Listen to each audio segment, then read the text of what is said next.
आज हम polynomial chapter का फाइनल सीक्रेट अनलॉक करने वाले हैं। एक ऐसा कॉन्सेप्ट जो सिर्फ बोर्ड एग्जाम ही नहीं, हायर मैथ्स की फाउंडेशन भी स्ट्रॉन्ग कर देता है।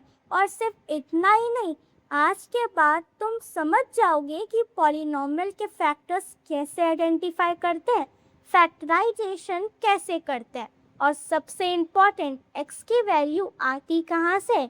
बहुत सारे स्टूडेंट्स फैक्टर थ्योरम को सिर्फ रट लेते हैं लेकिन समझते ही नहीं। लेकिन आज हम इसे लॉजिकली प्रूव करके समझेंगे और वीडियो के एंड तक तुम पूरे पॉलिनोमियल चैप्टर को एक स्टोरी की तरह कनेक्ट कर पाओगे। तो चलो स्टार्ट करते हैं। एक बार पूरी जर्नी याद करते। फेज 1 में हमने पॉलिनोमियल के बेसिक्स समझा था, जिसमें हमने डिग्री और उसके टाइप्स की बात की थी। फेज 2 में हमने जीरोस समझा था और फेज 3 में हमने जीरोस और कोफिशिएंट के बीच रिलेशनशिप देखा। और आज हम चैप्टर का फाइनल कनेक्शन समझने वाले हैं। तो ये याद रखना, हर फेज पहले वाले फेज से रिलेटेड होगा। जैसे पॉलिनोमियल सीखने के बाद हमने उसका जीरोस समझा, वैसे ही इस जीरोस के बाद अब हम समझने वाले फैक्टर्स के, और फैक्टर के बाद फैक्टराइजेशन। यही है चैप्टर का फाइनल मैजिक। लेकिन एक मिनट, हम बार बार x equal to 2, x equal to 3 या x इक्वल टू -3 यूज करते हैं। ये वैल्यू आती कहाँ से? क्या हम रैंडमली गेस करते हैं? बिल्कुल नहीं, हम स्मार्ट गेसिंग करते हैं। चलो एक एग्जाम्पल से समझते हैं। f of x is equal to x square minus 5x plus 6। सबसे पहले कांस्टेंट टर्म देखें। यहाँ कांस्टेंट टर्म 6 है। अब 6 के फैक्टर्स लिखे, जो कि है 1, 2, 3, 6, और उसकी नेगेटिव वैल्यू भी लिखो, जैसे -1, -2, -3 और -6। अब इन वैल्यूज को बस पॉलिनोमियल में एक एक करके चेक करते जाएंगे। सबसे पहले चेक करेंगे x इक्वल टू 1 के लिए। तो f ऑफ 1 इक्वल टू क्या होगा? जब हम 1 को पूरे दिए हुए पॉलिनोमियल में सब्स्टिट्यूट करेंगे तो 1 square minus 5 into 1 plus 6। Solve करने पर आंसर 2 आ रहा है, 0 नहीं आया, इसलिए ये 0 नहीं होगा। अब हम x इक्वल टू 2 ट्राई करते हैं। तो f ऑफ 2 रखने पर मुझे मिलता है 4 माइनस 10 प्लस 6, जो आंसर आ रहा है 0। अब जैसे ही तुम्हारे आंसर 0 मिले, हम समझ जाएंगे कि x इक्वल टू 2 क्या है? पॉलिनोमियल का 0 है। चलो एक डेली लाइफ एग्जाम्पल से समझते हैं। सोचो तुम्हारा फ़ोन में एक लॉक है। तुम अलग अलग पासवर्ड ट्राई करते हो, जैसे 111 गलत हो गया, 1234 गलत हो गया, 2580 गलत हो गया। फिर एक ऐसा पासवर्ड आता है जो तुम्हारे फ़ोन को अनलॉक कर देता है। पॉलिनोमियल में भी एग्जैक्टली यही होता है। जो वैल्यू पॉलिनोमियल को 0 बना दे वही करेक्ट वैल्यू होती है। चलो अब दूसरा एग्जाम्पल लेते हैं। f of x equal to x square minus 9। अब 9 के फैक्टर्स लिखो, 1, 3, 9। अब चेक करते हैं 1 से। 1 रखने पर 0 नहीं आया, तो अब चेक करेंगे x इक्वल टू 3 रखने पर। तो f ऑफ 3 कितना होगा? 3 का स्क्वायर माइनस 9। सॉल्व करने से 0 आ गया। अब चेक करते हैं -3 रखने पर, क्योंकि यहाँ x स्क्वायर है और जब भी पावर इवन हो तो माइनस रखने पर भी हमें पॉजिटिव नंबर ही मिलते हैं। तो -3 का स्क्वायर -9 भी हमें 0 दे रहा है। अब एक इंटरेस्टिंग बात, एक ही पॉलिनोमियल के 2 0 मिल गए। अब ये कैसे मिले हैं, बहुत लोग को समझ आई है, क्योंकि ये कॉन्सेप्ट हमने फेज 3 में सीख लिया है। अब आता है चैप्टर का सबसे इम्पोर्टेंट कॉन्सेप्ट, फैक्टर थ्योरम। अगर f of a equal to 0 है तो x माइनस a पॉलिनोमियल का फैक्टर होगा। एक बस इम्पोर्टेंट लाइन याद रखो, जब 0 फाउंड हो जाए तो फैक्टर वही होगा। एक एग्जाम्पल लेते हैं। F of x equal to x square minus 5x plus 6। हमें ऑलरेडी पता है कि एफ ऑफ 2 रखने पर ये हमें 0 देगा, इसलिए फैक्टर थ्योरम के अकॉर्डिंग x माइनस 2 इस पॉलिनोमियल का फैक्टर है।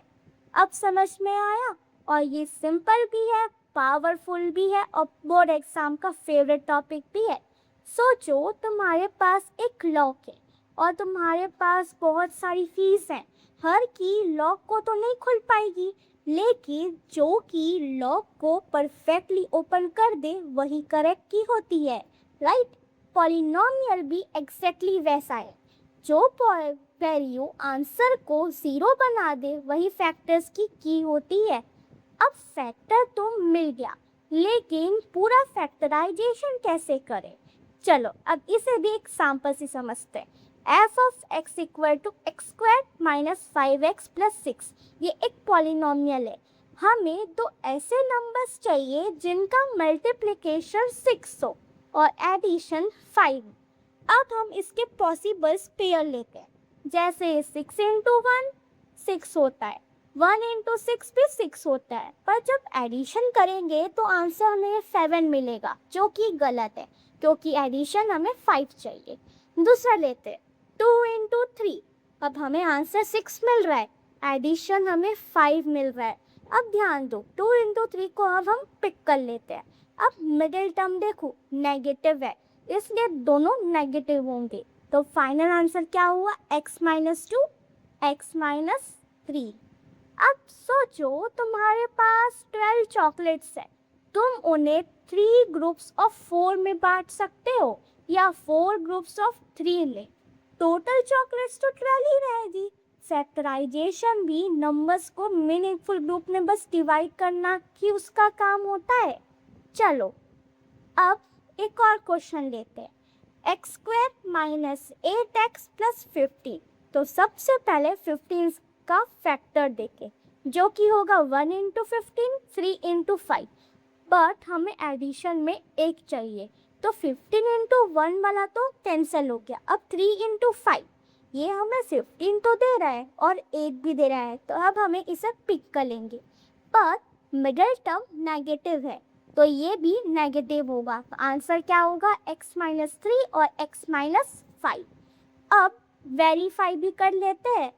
अब चेक करते हैं x इक्वल टू 3 रख कर, अगर मैं इस पूरे पॉलिनोमियल में 3 रख दूं x के जगह तो क्या आंसर 0 आएगा? तो चेक करते हैं। x इक्वल टू 3 रखने पर आंसर 0 आ गया। अब x इक्वल टू 5 रखते हैं। अब दोनों वैल्यूज 0 दे रही है, इसलिए दोनों फैक्टर्स करेक्ट है।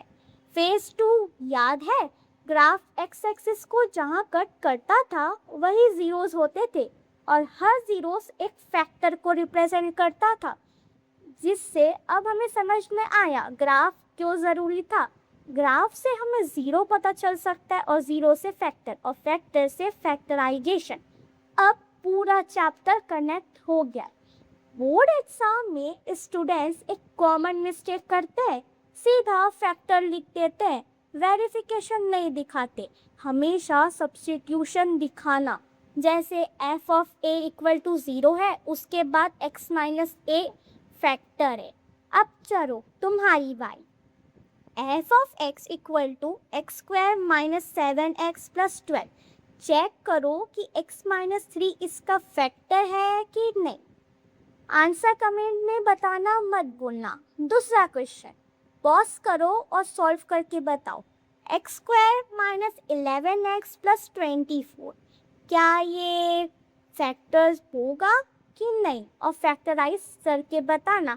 अगर इसका आंसर x माइनस 3 और x माइनस 8 है तो बिल्कुल करेक्ट है। अब एक किसे मेमोरी ट्रिक से याद रखो। सबसे पहले कांस्टेंट टर्म देखो, कांस्टेंट टर्म का फैक्टर्स निकालो।